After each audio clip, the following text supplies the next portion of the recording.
Before the episode begins, time for a little bit of bragging. This is Series 9 of the podcast, and since it began in 2020, we've built up multiple thousands of listens and views. Now, just imagine if that audience were to hear your business or event sponsoring the episode, or even a whole series. Well, imagine no longer. Just check out the show notes for more details and how to get in touch. Welcome to the RG10 Podcast, brought to you by the people behind RG10 magazine.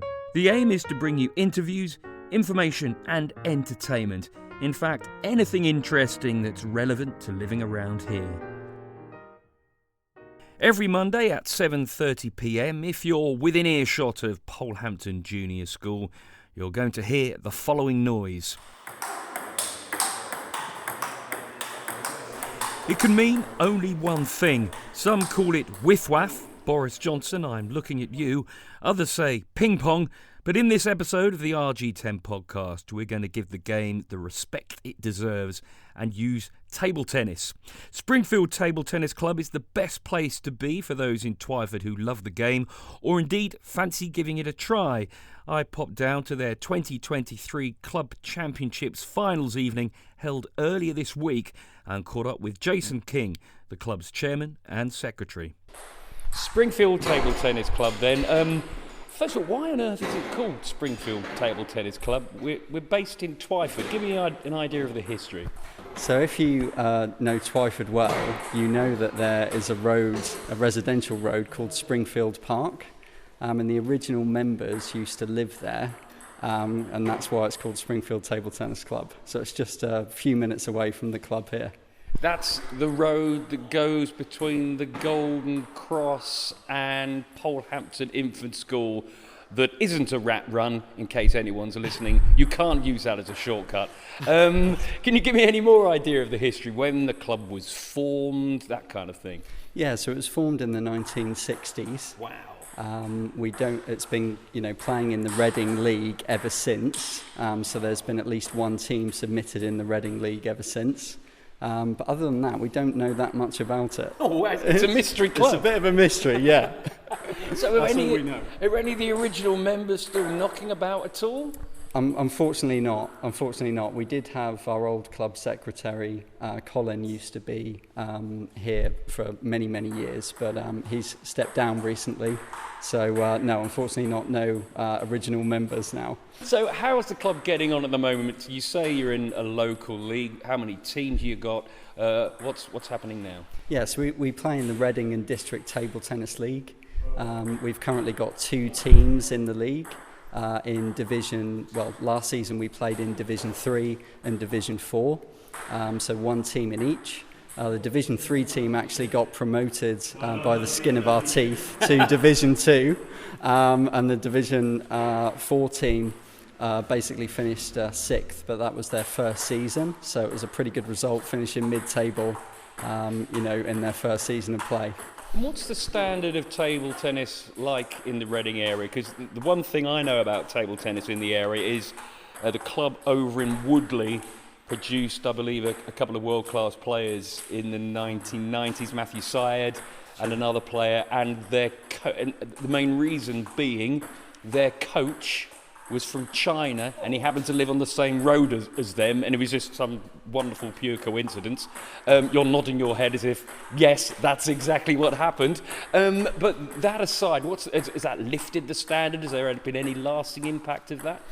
Yeah, I think definitely. I think the Reading League is known throughout the country as being, a very strong league overall, and I think, Kingfisher is at the heart of that. That's it. That's the club in Woodley. Yeah. Yeah. So Kingfisher's at the heart of it. It's the only 24-hour table tennis club in the country, I believe, or at least it used to be. And yeah, obviously, as you mentioned, Matthew Syed being very famous, England #1 table tennis player from there. Anyway, we're not interested in Kingfisher. That's not why we're here. We're interested in Springfield. How would you describe the club? I presume it's inclusive. You want to welcome as many new players as possible.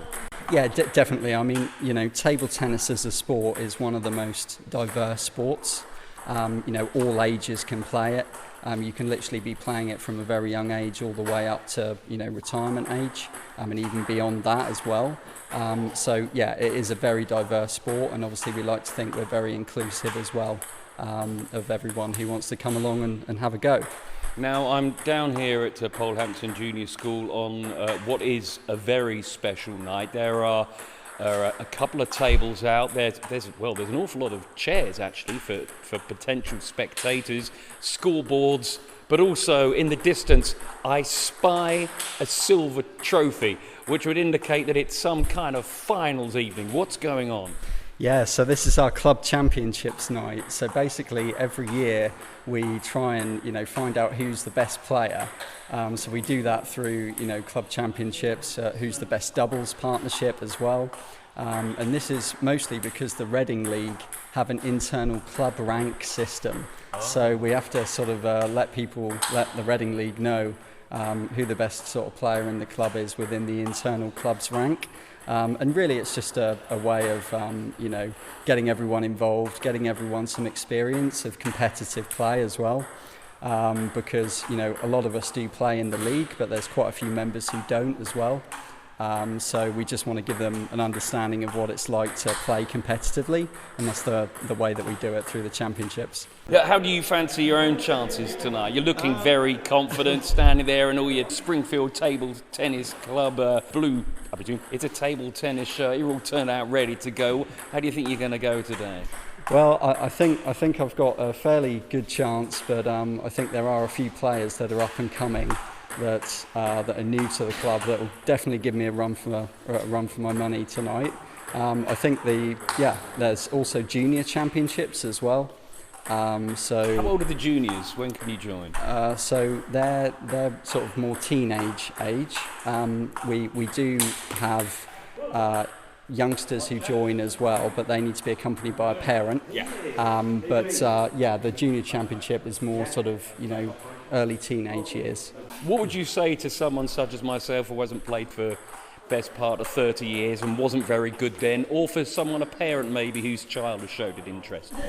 Yeah, I think it's a very accessible sport. I think it's a very cheap sport as well, and it's a really good way to get active, especially in the winter months when it's cold and dark and there's not too many alternatives. It's a really good way to get out in the evenings as well, and just come and give it a go. I know a lot of people play it on holiday.